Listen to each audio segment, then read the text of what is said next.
Good morning, colleagues. A really, really warm welcome to you for our 6th annual CEO conference. As I always do, I want to start with acknowledging and thanking you for the incredible, incredible work that you all do. Recognising once again the multitude of challenges that we continue to face as a sector, but how your relentless commitment and deeply meaningful work continues. At Forum Strategy, we want you to know that we see it, we appreciate it, and we will continue to do whatever we can to support you as and when we can. The theme of today's conference, as Michael has said, is thriving together. And it's such an important focal point, particularly during these really continually challenging times. In fact, I'd go a step further and say never has it been more important for us to stop and think about what thriving actually means. Because when times are tough, it can be easy and understandable to adopt a survival mindset of if I can just get through this, or if I can just reach this point in time. But living in perpetual survival mode eventually holds us back. It holds us back from our goals, our vision, and our purpose, and ultimately from personal growth and fulfillment. In simple terms, survival is just about getting by and just about being okay, and thriving is about feeling good. It's about growth and fulfillment, something we are all ultimately striving for. It's a difference between accepting things as they are, feeling flat and defeated by obstacles we see as insurmountable, and standing up to steadfastly push back against the things that we don't agree with, the things we want to change, using our influence to shape the system within which we operate. I saw this difference in action at our recent symposium, and I can see it here today as well. This is not a room full of CEOs who want to just accept the way that things are. This is a room full of CEOs who are highly ambitious for the young people and children that we serve, determined to use their agency, their hope, and resilience to ensure the best possible opportunities and outcomes for those they work with and for. Seeing our education system and the people within it just about survive is not enough for you. You want more, and we will come on to this very, very shortly. I think coming back to the theme of thriving, I think we can all agree that thriving for us as leaders in education is not only about ourselves individually, although this is, of course, a really vital part of the picture, as Steve will touch on very, very shortly. It's about something bigger. Fundamentally, thriving for us is about seeing the children and young people we serve, the communities we work so closely with, and the workforce who tirelessly work alongside us thrive too. The belief that we cannot thrive as leaders, as organisations, and as a system unless everybody is thriving within it together. And so today is about a shared acknowledgement and understanding that for the idea of thriving to be truly lived, breathed, and enacted, all of the lives touched by the work of a trust needs to be considered as part of this. Nobody wins unless everybody wins is a philosophy I was taught from a really, really young age, and I think nicely summarises the concept here. We are set to hear from a range of incredible speakers for the day and really explore together through different lenses what thriving means for different parts of the trust community and the vital, vital role you as CEOs have in enabling thriving to take root. But before we do this, for my input this morning, I wanted to start us off by thinking about the system we work within. And I think this needs to be a theme that we keep in mind throughout the whole day. Because how can we really, truly thrive as trust and as trust leaders if we are not considering how we contribute to and help to build a wider system that thrives too? If today is about delving into the specific areas of trust life and service, let's first start with taking a step back to look at the bigger picture within which we operate. Most of you will be aware of the work we've been leading at Forum since the earlier part of this year, focused on how system leadership has evolved as a trust sector, and indeed the role of CEO has evolved over the past decade, considering what this means for the future of system leadership. Now, let's be clear. When we're talking about system leadership, we are not talking about some highly convoluted, complex definition.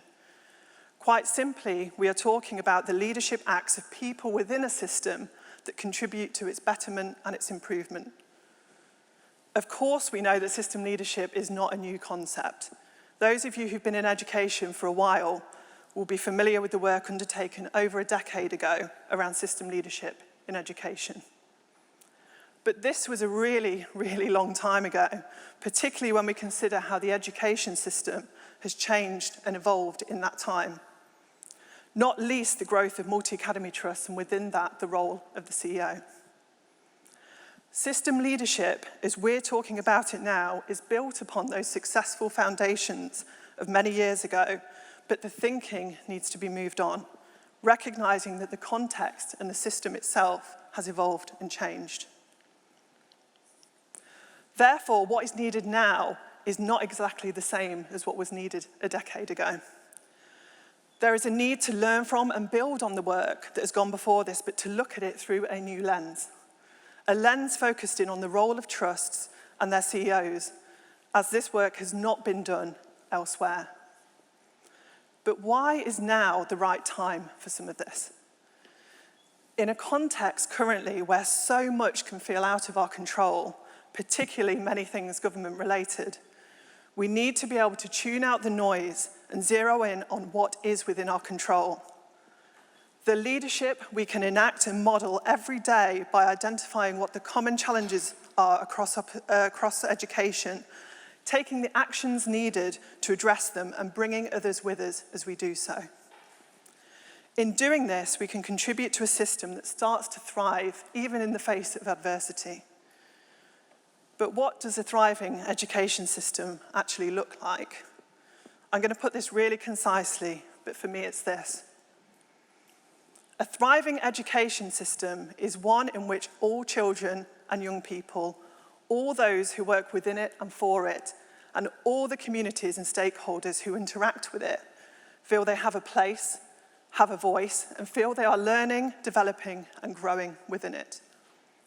Your definition may be and probably is quite different. The point is we need to agree and articulate what this means, and in order to do this, we need system-led collaboration and vision. But regardless for now of how we each define system thriving, I think we can all agree that if our education system is not only to survive, but to go on to thrive, effective system leadership is mission critical. Because let's be honest, we cannot let this be a government-led mission. As CEOs, you hold one of the most influential roles in the system. You have the opportunity to determine how your trusts engage and involve themselves with wider systemic matters and partnerships. No one is going to prioritize, provide direction for, or sufficiently generate system leadership of the scale and nature we envisage here if you as chief executives are not involved and engaged from the outset. This is why zeroing in on what system leadership looks like for CEOs is really, really key. In almost all of the recent examples of system leadership we've seen so far, the role of the CEO has been absolutely crucial to igniting and sustaining external system leadership efforts beyond trusts. Many of which we refer to in our first think piece around system leadership, which we shared earlier this year. And even more examples have become apparent as I've gone on my trust visits and as I talked to you here at the conference and at the symposium earlier this year. From setting up open practice sharing platforms to tackle our recruitment and retention crisis, to stepping in to take on the leadership of another trust in need. From sharing regular, reflective blogs and social media contributions, to serving on local, regional, national, and local advisory boards. From working informally with other trusts on setting bold ambitions, to forging local partnerships within and beyond education, to support employability and skills development. Pressing ahead with environmental sustainability work and sharing this with others across the system, setting up local outreach services to support the community. Really, I could go on and on. What we can see is really common across all of these examples is the central role played by the CEO in identifying the issue, in bringing people together from education and in many cases beyond it, and in igniting a sense of collective effort. And so we know great practice is happening in pockets, but the question then becomes, how do we build on this so that system leadership becomes a regular practice and habit for CEOs?